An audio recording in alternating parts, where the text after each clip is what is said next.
శంకర దిగ్విజయం జగద్గురు శంకర దిగ్విజయం శంకర దిగ్విజయం జగద్గురు శంకర దిగ్విజయం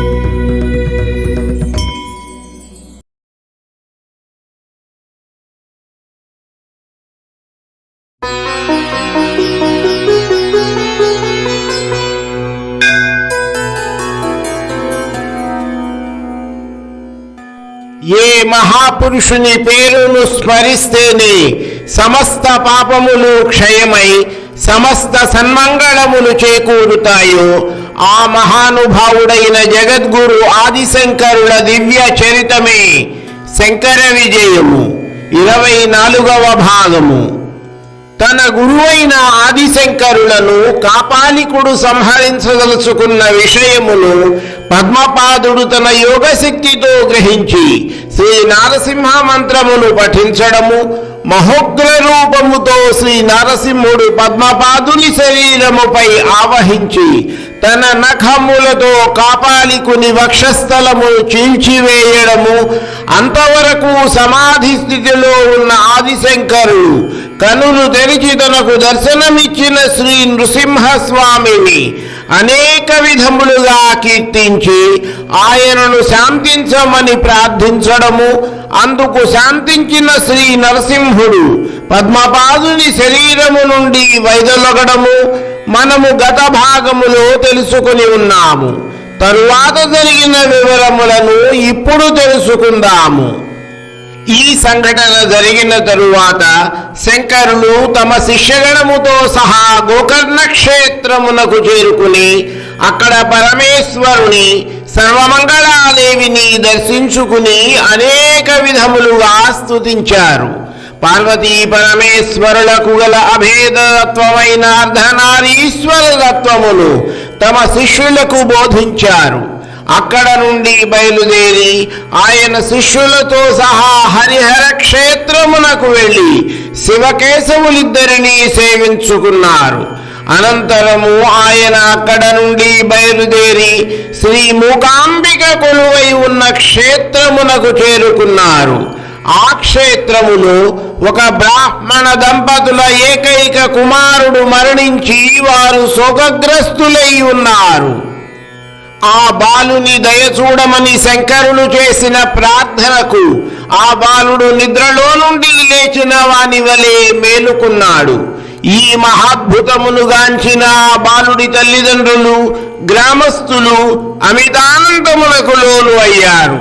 శంకరులు మూకాంబికాదేవిని దర్శించుకుని జగన్మాతను చిశక్తి స్వరూపిణిగాను, జగదుత్పత్తి లయకారిణిగాను, నిర్వికార సచ్చిదానంద పరబ్రహ్మ స్వరూపిణిగాను, నిన్ను ఆరాధించే మూగవారు సైతము అద్భుత వాక్పటిమను పొందుతారని, మానవులు తమ శరీరములోని షట్చక్రములలో ఆ తల్లిని ఉపాసించిన వారు ఆ తల్లి స్వరూపులుగా ఉండిపోతారని ఇలా అనేక విధములుగా ఆ తల్లిని కీర్తించారు.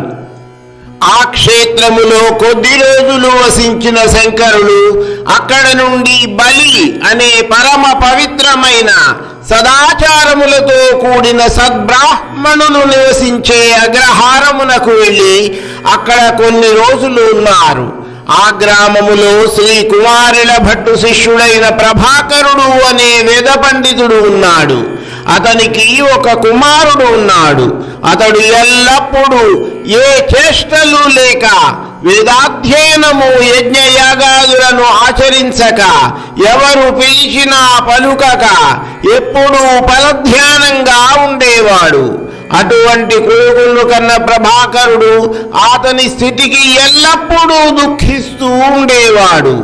ఆయన ఒకరోజు తన కుమారుని వెంటబెట్టుకుని శ్రీ శంకరుల వద్దకు వచ్చాడు. ప్రభాకరుడు శ్రీ శంకరులకు సాష్టాంగ ప్రణామము ఆచరించి ఆయనతో, స్వామి, ఈతడు నా పుత్రుడు. పుట్టినప్పటి నుండి ఇలా ఒక జడునిలా ఉన్నాడు. అందువలన వీనికి ఎటువంటి విద్యలు అబ్బలేదు. తోటి బాలులతో ఆడడు పాడడు. ఆకలి అంటేనే తెలియదు. ఒకప్పుడు తింటాడు, మరొకప్పుడు తినడు. ఈతని పరిస్థితిని చూసిన మాకు దండించడానికి కూడా చేతులు రావడం లేదు. తమరు అనుగ్రహించి ఇతనికి జ్ఞానమును ప్రసాదించండి అని అర్థించాడు. అప్పుడు శంకరులు ఆ బాలునితో, నీవెవరు? నీ పేరేమిటి? నీ తల్లిదండ్రులెవరు? ఎక్కడ నుండి వచ్చావు అని ప్రశ్నించారు. అప్పుడు ఆ బాలుడు శంకరులతో, స్వామి, నేను జడుడను కాను, మానవుడను కాని, దేవతను కాని, ఏ కులమునకు చెందిన వాడను కాని, గృహస్థుడను కాని, వానప్రస్థుడను కాని, సన్యాసిని కాని నేను కానే కాదు. కామక్రోధ లోభ మోహ మద మాత్సర్యములకు అతీతుడను. ఆకలి దప్పికలు, వార్ధక్యం, మరణం మొదలగు అవస్థలకు నేను అతీతుడను. నా నిజతత్వము పరబ్రహ్మ స్వరూపము.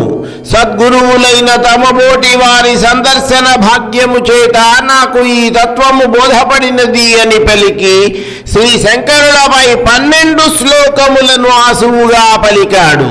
అంతవరకు మాట్లాడి ఎరుగని ఆ బాలుడు చెప్పిన సమాధానములకు ఆ గ్రామస్తులందరూ ఆశ్చర్యచకితులయ్యారు. ఎటువంటి గురూపదేశము లేకుండా కేవలము పూర్వజన్మల సంస్కారము వలన అతడు పలికిన ఆత్మతత్వమును గ్రహించిన శంకరులు అతడు పుట్టుకతోనే జ్ఞాని అని గ్రహించి తన హస్తమును అతని శిరసుపై ఉంచి హస్తమస్తక దీక్ష నొసగడమే కాక పరమాత్మతత్వమును హస్తామలక ఫలము అనగా ఉసిరిక పండులాగా తెలియజెప్పిన ఆ బాలుని హస్తామలకుడని నామము నొసగి తండ్రి అయిన ప్రభాకరుని అనుమతితో అతనికి సన్యాస దీక్ష నొసగి హస్తామలకాచార్యులు అని సన్యాసాశ్రమ నామధేయము నొసగారు. అతనితో కలిసి వారందరూ బయలుదేరి శృంగేరి క్షేత్రమునకు చేరుకున్నారు. ఋష్యశృంగ మహర్షి తపమాచరించినది సర్వమంగళకరమైనది.